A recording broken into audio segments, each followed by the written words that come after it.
Okay, first off, you need your basic tools.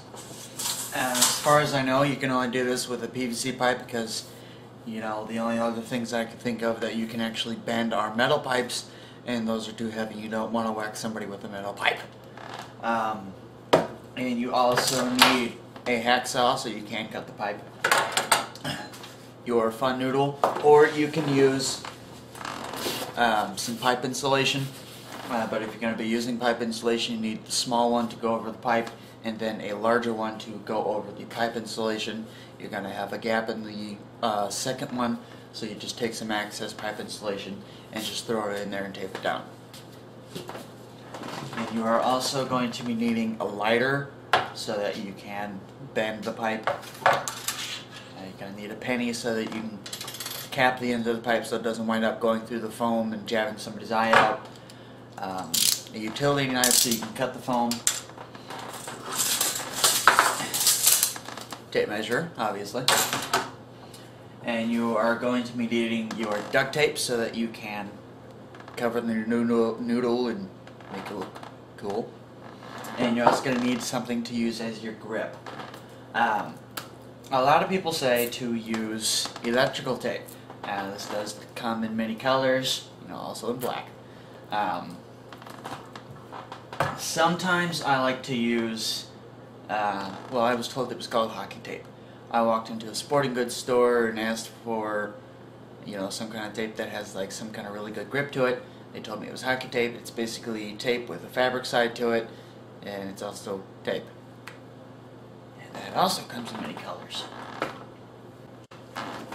Okay, now to get start off, amp guard regulation. I'm not really one for regulation because I don't play with a regulation group. But the katanas are two-handed weapons, so they're basically longswords. So they need to be over 36 inches. That's from foam to foam, not the pipe. So once you have your pipe cut out, figure out how much you're going to be using as the end of your handle. I like doing, well, I changed my mind from the swords. I like doing an inch of the noodle on the end of it and an inch hanging off, and then you cap it. So once you can figure out how much you have there, figure out how much room you're going to need for your hands. Keep in mind that you're going to be taking the tape and tapering down to the pipe from the noodle. Oh, excuse me. And then figure out how much room you need for your hands. Again, how much room is going to be for the taper of the tape, and then for your noodle, and then your access. And once you have your pipe cut out, you need to cap it. So, real simple and easy to do. You just take your penny, stick it on the top of it, and tape it down. Okay. Now, the best way to get a good curve out of these so you don't wind up overdoing it is if you already have a replica katanas, like I have my Kill Bill one signed by David Carradine, or you can get one of those wooden ones. Don't ask me what they're called because I really don't care. I just got one a long time ago and destroyed it. You can use these to get an idea as to how much to bend your blade. So, starting off, once you have one of these and you figure out how long your handle is going to be, which I didn't. Where's my marker? Alright. Where am I at? Okay. Alright, now once you have your handle marked out, that needs to be straight. So, to start bending your pipe, you just take your lighter, and I'll hold it up to, whatever you're using as an example, and just kind of start melting the pipe a little bit. And you can start bending it from there. Not enough.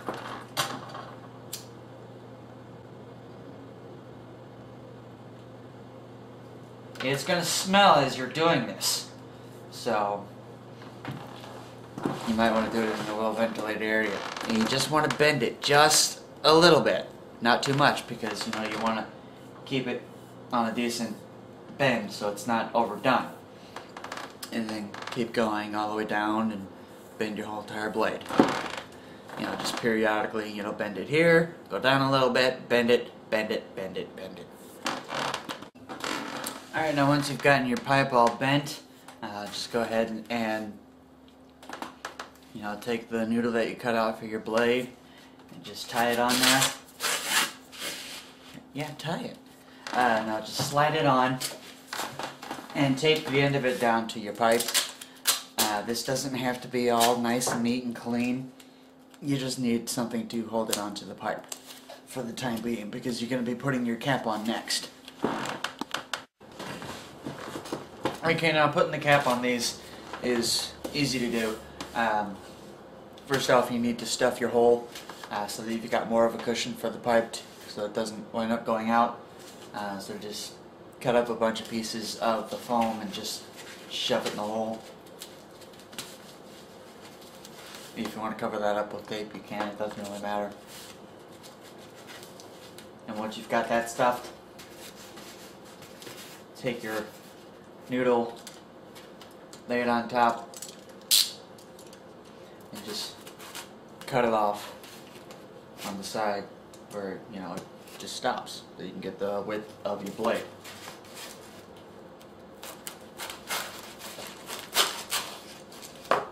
And you just take that and cut it in half. That way you'll have a cap for both ends of your katana. Okay. Now, because this is not round, obviously stick it on there and trim it up.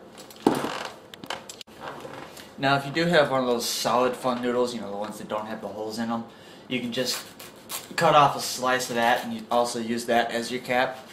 Of course. Sorry, I'm just gonna slap happy night. You can have a flat top with those, or you can also shave them out to have your rounded top.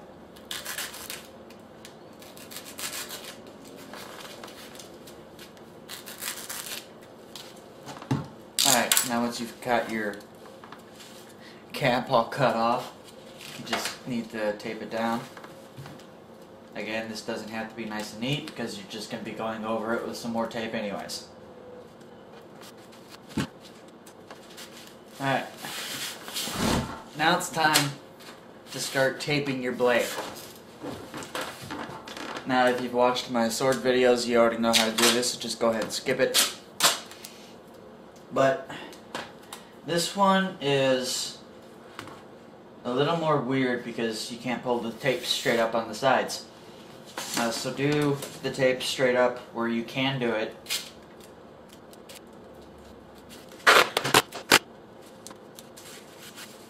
Okay, that was ugly. Yeah, I'm a neat freak. I don't like my swords to be all.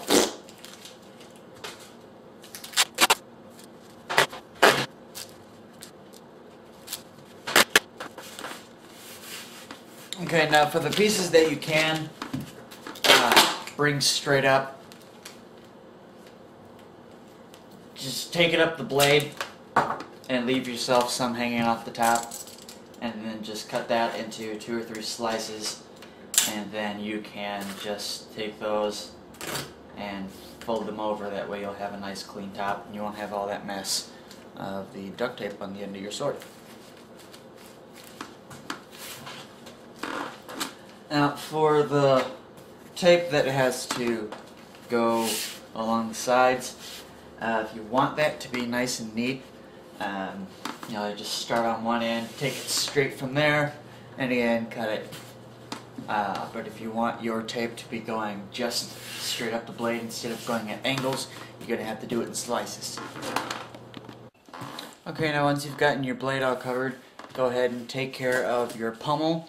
It's the same exact way you did the blade. Put the fun noodle on, tape it down, stuff the hole, and then cap it. And once you've gotten that taken care of, you can start taping your hilt. If you're like me and you're picky about the way your ends of your swords look, I like using whatever I'm using for my hilt also on my pommel. And because it does come in different colors, it's fine. So when you're going to be covering your pommel, just take a bunch of strips and put them going across the tops, and make sure the ends of them are just where you're going to be wrapping the tape around the sides of the pommel. And this is also when you can also do that going onto your blade. I'm not, because my hilt is going to be white.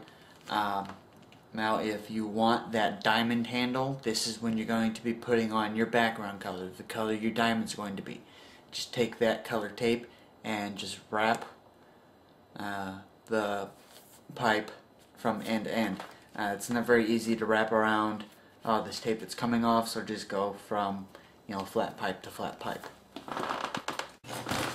Alright, now to get the diamonds on your handle, once you've gotten the background color on, take the top color of what your handle is going to be and just wrap it around. The wider you make the space between the tape, the larger your diamond is going to be. So start at one end and go to the other, and then just start taking it up the other direction, and you will start getting your diamonds.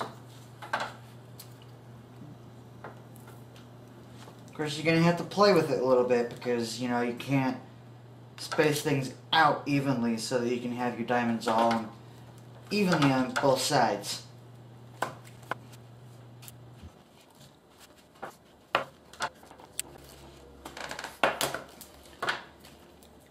And there you have it. You've got your diamonds. Alright, now if you're actually wanting the actual handle wrap on your katana that is on, like the real ones, they've got that cord going around it. To be honest, I'm not going to show you how to do this, because I just looked this up. I watched the video on how to do it right before I started making this one. But I can tell you, a handle this big took a little less than 3 yards. So just to be safe, I'd say probably get about 10 or 11 feet, maybe even go 4 yards if you want to. 3 yards only cost me about $2.50. So yeah, the cord you want to get for that is about the size of a shoelace. Shoelaces aren't long enough to do this, because it needs to be all one solid cord. And because you're not going to be able to tie these off like you do a real katana, what I can tell you is to make it a lot easier when you're wrapping this is when you flip one cord over so you get that one fold in it, and you bring it to the other side. Now some people that are really into making these real katanas and are real technical about their names and how they're made, they're probably going to burn me for this if they're actually watching this. Once you have that cord wrapped over to the side, take some super glue. That's what I used to start it off. Took the middle of the cord, super glued it to the pipe, and just started wrapping it. Take your super glue and super glue that side of the cord on so that you don't have to worry about holding it. Then flip the other side, super glue it, and then do the other side. And when you get to the end, take one cord, bring it around however far you want, super glue, cut it off, super glue the end of it, take the other cord, cut it off, super glue the end of it, and just tape off wherever you stopped it at, whatever color you want it to be, whether it's the pommel or it's the hilt. And actually it does feel like a good grip, but I can tell you, as you're spinning, as long as I don't kill my camera, as you're spinning the sword, like you're trying to be fancy, your hand will tend to turn because it does have the diamonds in it. So it just takes a little getting used to.